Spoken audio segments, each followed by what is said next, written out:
Chapter 27. Alma. I detached from myself. I saw my life as a spectator would, from outside, from a distance so remote that I couldn't feel any of it. "Señora Rivera," they said, "we're so sorry. The surgery was more complicated than we anticipated. There was nothing we could do." The interpreter at the hospital, a woman about my age with a wide, round face, cried as she delivered the news. I stared at her, hands trembling against her chest as she spoke. "Mi más sentido pésame," she added, on behalf of herself. I reached out and gave her a hug. I saw myself doing this, but I didn't feel her shaking in my arms. I went to Maribel. I saw myself walking, but I didn't feel my feet upon the thin carpet. "It's time to go," I told her. I saw myself talking, but I didn't feel the words crawling up through my throat. "Is the surgery over?" Maribel asked. "Yes," I said. "Get your things." "Are we going to see him?" She looked so hopeful, so nervous. She stared, waiting for me to say more. "Are we going to see him? Are we going to see him?" Had she really asked that? "Are we going to see him? My God!" I blinked and came back to myself. "Are we going to see him?" What a simple question to break my heart. "No," I said, the word as fragile as an egg. "Why not?" My breath rose up through my lungs and emptied out again. Blood swept through my veins. My lips went dry. Is he resting?" she asked. He was, in a manner of speaking, so I said yes. Then no, Maribel. Come here. I pulled her to my hip, feeling her wiry, warm body against mine. "The surgery didn't go well," I said. "Why?" I took another breath. "He didn't make it." Maribel closed her eyes and I tightened my hold on her. "What does that mean?" she asked. I started, but I couldn't go on. There weren't enough words in Spanish, not enough words in English, no matter how many classes I might have gone to, not enough words in any language on earth, not the right words, nothing to match the depths of what I felt. My tongue fumbled against the back of my teeth, trying to give it shape and sound to what had happened, struggling to explain. When Maribel opened her eyes and said, "He died?" When I nodded, she let out a sound like a baby seal. I felt tears gathering at the edges of my eyes, and then, as quickly as a gasp, the world shrank, and I felt the ground open up beneath me. If I slept at all, I slept on the floor. Of course, that first night home I didn't sleep. I lay on the floor next to the mattress and shivered under a blanket. I stood up in the middle of the night and looked at the bed to see if it had been a dream. Maribel was tucked into her sleeping bag against the wall, but Arturo wasn't where he was supposed to be. He wasn't breathing long, rhythmic breaths, laying on his back. He wasn't in his undershirt and briefs, the comforter pulled up to his chin. He wasn't there. I wrapped the blanket around me and stood at the window, my hair loose over my shoulders. If I turned my head enough, I could see the street and the traffic lights and an occasional semi-truck driving through town. I stood at the window for hours that first night. There was no comfort in it. Cold air slipped through the window sash and cut across my skin like razor blades. The caulk Arturo tried to apply lay splintered in the seams. I stood there and thought about what must have happened, about what it must have been like, although I tried very hard not to imagine what he must have felt. At the hospital, Officer Mora, the same officer I'd spoken with at the station months earlier, tried to console me. He had knocked on our apartment only minutes after Arturo had left. He told me he was there about Maribel. "Yes, do you think it had something to do with the boy? The one you told me about?"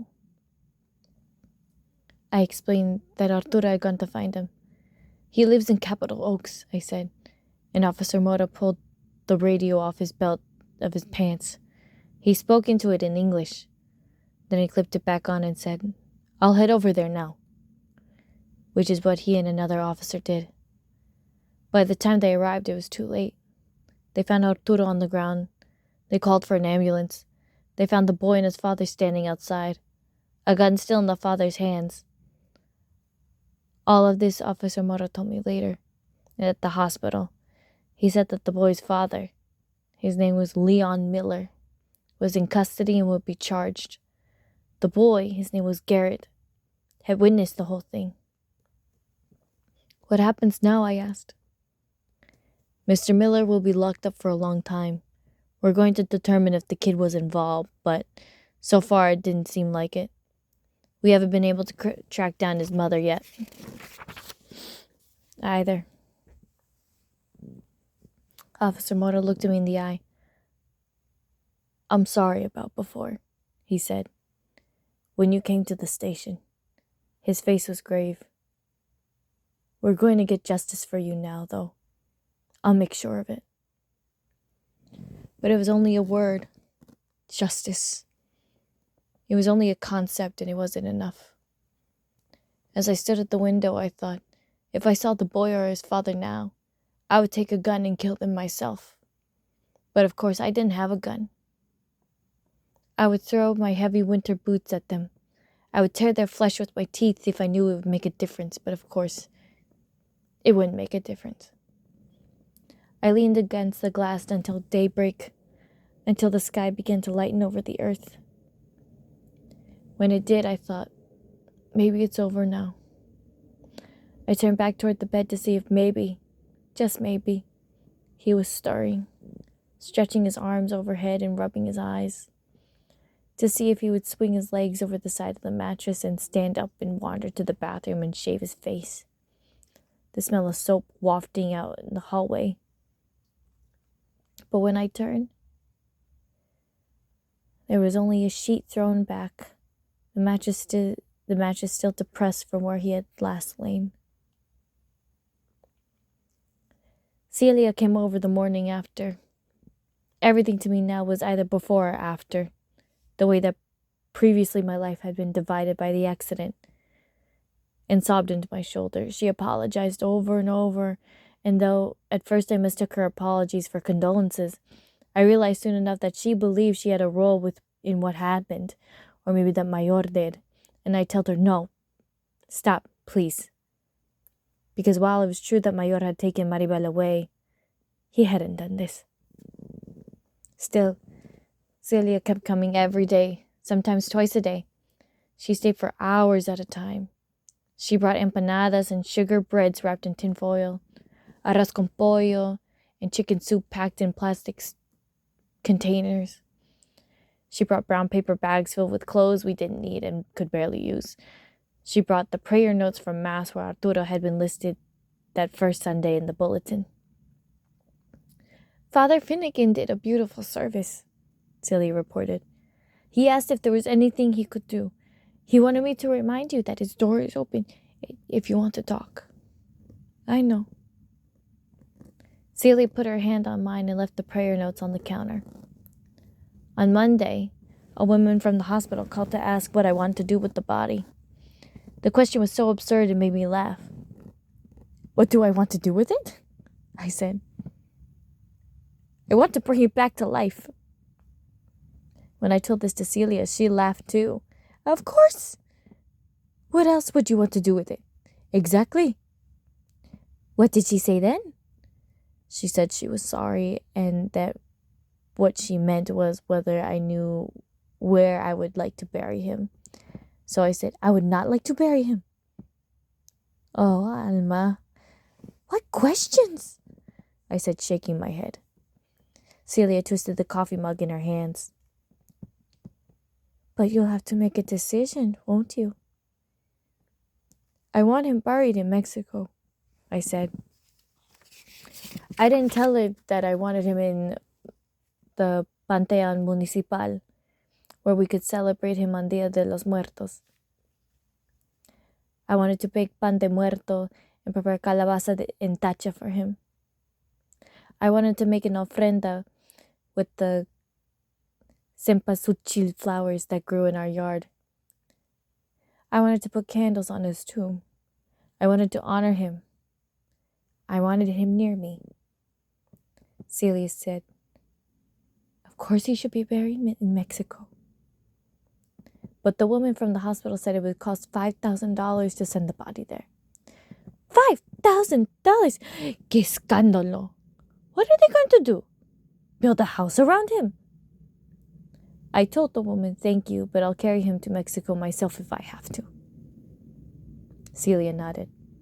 "He has to go back with me. I need him." The inside of my mouth, the whole inside of my face burned. I clenched my teeth until I could go on. "I need him with me." Celia looked at me sadly. "So you're going back?" "I don't know what else to do. We're not even in status. The police know that now. They're going to send us back anyway if we don't leave ourselves." "Where will you go?" "We still have our house. My parents have been checking on it since we left. They're waiting for us." "And then?" "I don't know. I can barely believe that the days will go on. It seems like it should all stop somehow." "But it doesn't," Celia said. "No," I said. "For us, it doesn't." I welcome visitors. They made the passage of time tolerable. Gustavo Milojas came over with a bouquet of flowers in his arms. "They're marigolds," he said, handing them to me. "The girl at the flower shop said that they were the right kind." I raised them to my face, inhaling their grassy scent. "Come in," I said. Nelia Safon stopped by with a greeting card that had an illustration of seagulls flying over a crucifix. "I saw this in Walmart yesterday and I thought of you," she said. "They have a good selection of cards in Spanish." I opened it and read, "Con el pesame más profundo y las bendiciones de Dios por la pérdida de alguien tan querido para ti." "Come in," I said.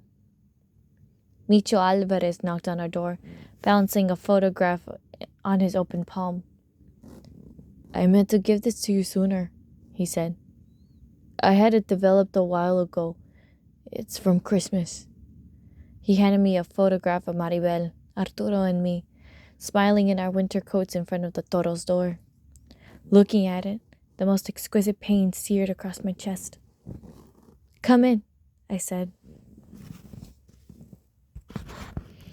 Fito arrived and stood in the doorway, stricken, the skin on his face sagging. I waited for him to speak, and when he didn't, I said, "It's okay." Quisqueya never stopped by, but I saw her on the balcony one morning and raised a hand in greeting. She waved back, but hurried into her apartment. I understood. For her and any others who didn't come over. I understood. They simply didn't know what to say. Jose Mercado and his wife, Inez, came over without anything but condolences. And after I invited them in, they talked for an hour about what a good man Arturo was and how much they had liked him and how he helped Jose carry paper bags of groceries into their apartment on more than one occasion. I hadn't known anything about the groceries, but I wasn't surprised either. It sounded just like Arturo. Not that he was a saint, I told them. He never cleaned his mustache clippings out of the sink. "That sounds familiar," Inez said, poking her husband in the side. She had long gray hair that she wore in a low bun. Her face was gentle and kind, pleated with wrinkles. "Arturo was stubborn too," I said. "He threw his back out once trying to raise cinder blocks over his head in a contest with his friends. This was in Pátzcuaro. I kept telling him that he was lifting too many at once. 'It's too heavy,' I said. But he wouldn't listen to me. He just wanted to prove he could do it. Men, Inez said, nodding in amusement. You're more stubborn than me, Jose said. Inez looked at me. You see, stubborn even is believed that he's not stubborn. I smiled. And in this way the days passed. But when no one was there, no one but Maribel and me, the days vibrated with sadness. I called Phyllis, the school district translator, and told her that I was keeping Maribel home with me. I don't want her out of my sight, I said. Is she ever coming back to the school? Phyllis asked. No. Her teacher will be sorry to hear that. I'll find something for her in Mexico, I said. I know it won't be the same, but I'm not giving up on her. And because through the phone I could feel Phyllis's sympathy, I added, I promise. She did well here, Phyllis said. Maribel's a different girl now than when you arrived. We're both different now, I said. When no one came over, Maribel and I watched television, hours and hours of it, finding small comfort in its ability to numb, to keep us from losing our minds, and yet, sometimes out of nowhere, Maribel asked where he was, or when he was getting home from work, and I had to remind her, no, hija, no. I would hold her hands in mine and explain everything again. I hugged her and let her cry as often as she wanted. Once, because repeating it was too much to bear, I let impatience get the best of me. I snapped, Stop asking me that! She looked at me so woefully that I collapsed in shame, and I said I'm sorry again and again, repeating it until I hoped maybe she believed me. When I wasn't watching television or receiving guests, I spent time packing, preparing for the journey back to Pátzcuaro. I stood in our bedroom and I looked at Arturo's clothes, folded in neat towers on the floor. I took his shirts and his underwear, his socks and his undershirts, and stuffed them all in plastic trash bags. I held up the one extra pair of jeans he had besides the ones he had been wearing that night. These were Wrangler, and he rarely wore them because the others were Levi's, which he claimed were much better. He kept the Wranglers for years anyway. They were stiff and smelled of detergent. I shoved them in the bag. I took his razor from the shower floor, bits of his black hair still caked between the blades. I took his toothbrush from the sink counter and sucked on the bristles, trying to find the last taste of him. But there was only the flavor of watery mint toothpaste. From behind the faucet, I took the scissors he used to trim his mustache and slipped them in the bag too. I pulled the sheets off the bed with the idea I could gather up the imprint of him and save it. I thought I could unfurl the sheets on our old bed at home. I can lie in the creases formed by his body. I can sleep with him again. I plucked his used toothpicks out of the trash and clutched them in my hand before dropping them all into the bag. I watched them scatter and sink into the crevices of the things I had already packed. And then I came across his hat. The cowboy hat that he had worn for almost as long as I'd known him. At the hospital, they had given to me when we left. I remember when he had bought it, how proud he had been because it was a good hat, finely woven and crisp. Now it was soft, and dirt had settled into the notches where the pale straw fibers crossed each other, especially in the crown.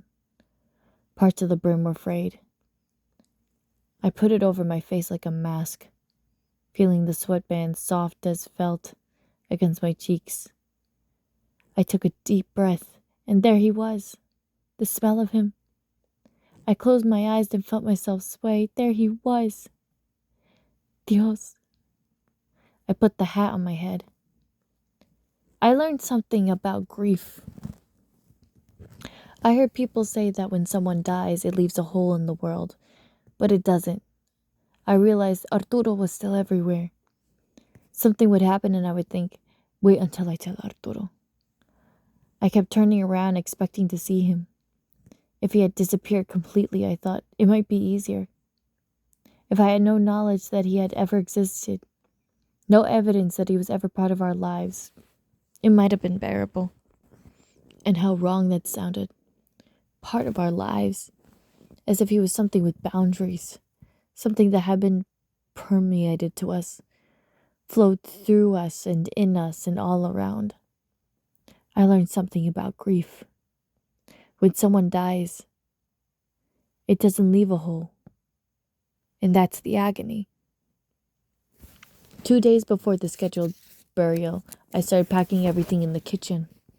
I had spoken to someone at a funeral home that partnered with the hospital and confirmed yes, we would lay Arturo to rest there. For a week, his body had been in the morgue, waiting to be taken someplace. The burial felt wrong, but what could I do? I didn't have the money to fly him back. I had no way of getting it. I called my parents, who cried and cursed the heavens when they heard the news, but they had nothing either. I was told I couldn't drive him because it was against the law, and the authorities would take him at the border rather than let his body cross. I didn't know any other way to get him from here to there. It would have to be this. Arturo would be buried on Thursday morning at the All Saints Cemetery. He would be lowered into the ground in a casket I could barely afford, even though I had instructed the funeral home to use the most inexpensive one they could. There's no shame in a pine box, I told them. In fact, I thought Arturo, who had been so humble, would have appreciated it. I put most of the silverware loose and clattering in bags. I packed the comal, the escopete brush, the plastic baggies filled with spices we had brought, the molcajete and the pestle, except for the coffee mugs, which I thought we would use until the very end. I packed every cup, and then I started with the dishes. I pulled the top plate from the stack. It was solid green and glazed with a clear lacquer. I held it in my hands and remembered when we had come, how carefully I set the plates in the cabinet once they were unpacked. How carefully I'd set up our lives here. How naive I had been to think I could control any of it. And then I let the plate drop on the floor. It plummeted straight down from my open hands and landed with a crash, shards of ceramic bursting apart and skittering across the floor. "What was that?" Maribel asked from the other room. I didn't answer. I took another plate from the cabinet and dropped it too, watching it bloom at my feet. Then another, then another. I thought suddenly, what was the meaning of all these things? All these bags and bags I've been packing. We could take everything we have with us. We could take every single thing that every single person in the world has ever had, but none of it would mean anything to me. Because no matter how much I took and no matter how much I had for the rest of my life, I didn't have him anymore. I could have piled everything from here straight to heaven. None of it was him. Calmly, I put the rest of the plates out one by one. I dropped them all and watched the shards spin across the floor. I did this not in anger, but in the spirit of release. Vaguely, I noticed Maribel standing at the edge of the show. I heard her asking questions. I kept going. After I dropped the last of them, 6 in all, I looked up. "Why did you do that?" Maribel asked. It made me feel better. It was so loud. "It's done now," I said. I swept the pieces into the trash can. I took most of the garbage bags that I had piled away in the hallway out to the dumpster in the alley. Maribel helped me carry the mattress down to the parking lot where we left it. Somebody else could have all of it if they wanted it. I didn't need it anymore. Celia came over early the next morning, dressed in her bathrobe and slippers. Her hair was in rollers. There was a chill in the air, and she shivered when I opened the door. "You look awful," she said when she saw me. "I haven't been sleeping." "You should take medicine, like Tylenol PM. I use it sometimes when I'm anxious." "Does it work?" "De maravilla." "Come in," I told her. Maribel's still sleeping. No, I need to go home and get dressed. We're going to 8 o'clock mass. Actually, you know what? You should come. We should go together. No, thank you. It might make you feel better to get out. Are you sure you don't want to come in? I just came to give you something, Celia said. She pulled a plain white envelope from her bathrobe pocket and handed it to me. What's this? Look inside. I lifted the flap and saw the edges of bills. There must have been 100 of them, open like a fan. We took up a collection, she said. Everyone chipped in. The teachers at Maribel's school, the receptionist in the school district office, and the translator there too. Arturo's co-workers at the mushroom farm, the manager at Gigante, a teacher from the community house, the interpreter, and some of the nurses from the hospital. The church made a nice donation, and Father Finnegan added more on top of that, plus everyone in the building. I stared at the money, overcome. Mostly it's just a little bit from each person, Celia went on. $20 here, $10 there. I couldn't speak. But Rafa and I talked it over. You know, we got some money recently from my sister. Of course, there was hardly any discussion. The bigger bills are from us, so you can afford to fly Arturo back to Mexico. I hope it's not too late. The envelope felt weightless in my hand. It's $5,132, she said. You did this? We all did. I just mentioned the idea to a few people in the building first. But word spread, and before I knew it, people were contacting me to find out how they could contribute. People I didn't even know you knew. I stared at the envelope. Everyone loved him, Alma. Until that moment, tears had welled up in my eyes, but I had beaten them back with furious blinking or distraction. Somehow, I had managed not to cry. But right then, I broke down. I fell on Celia and cried with more gratitude and happiness than I knew I was capable of feeling anymore. We left 2 days later in a black pickup truck, driven by a man Rafael had found who took people to and from the border. Apparently he had family in Texas, so he didn't mind the trip. How much does he charge? I asked Rafael. Nothing, he said. He's doing it as a favor to me. I used to give him free breakfast when he stopped at the diner on his way up to 95. Don't worry about it. I knew he was lying. It had to have cost something, but I let it go. Maribel and I sat in the back with a blanket draped over our laps. I had Arturo's hat on my head, my purse at my feet. Everything else, what little we were taking with us, was once again in plastic trash bags in the bed of the truck.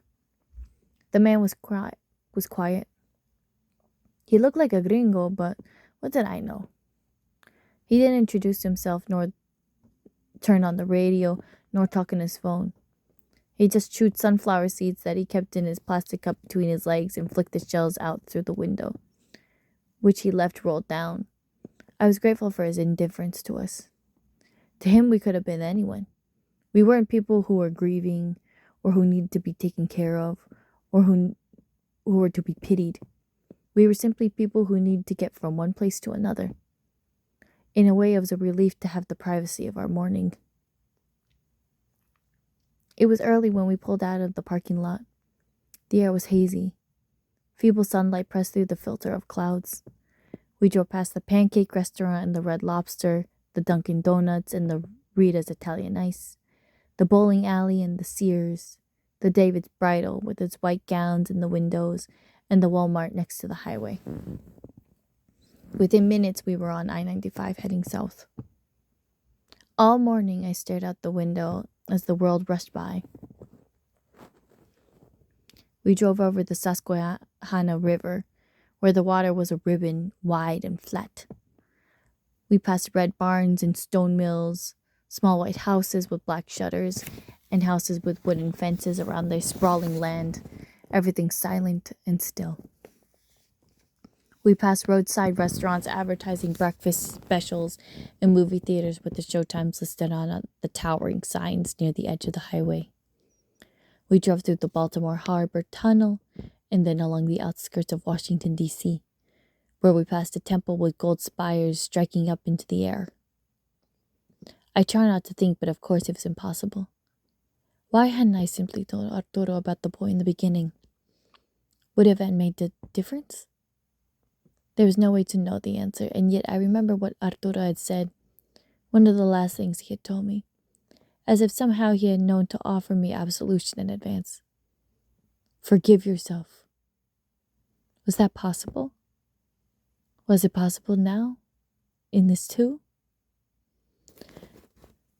By noon the sun was high in the blue sky. It shone like honey. It lay up upon slender blades of grass and draped over the hood of the truck. I leaned my head against the warm window and looked at the road stretched out before us and at the land rolling away endlessly on either side.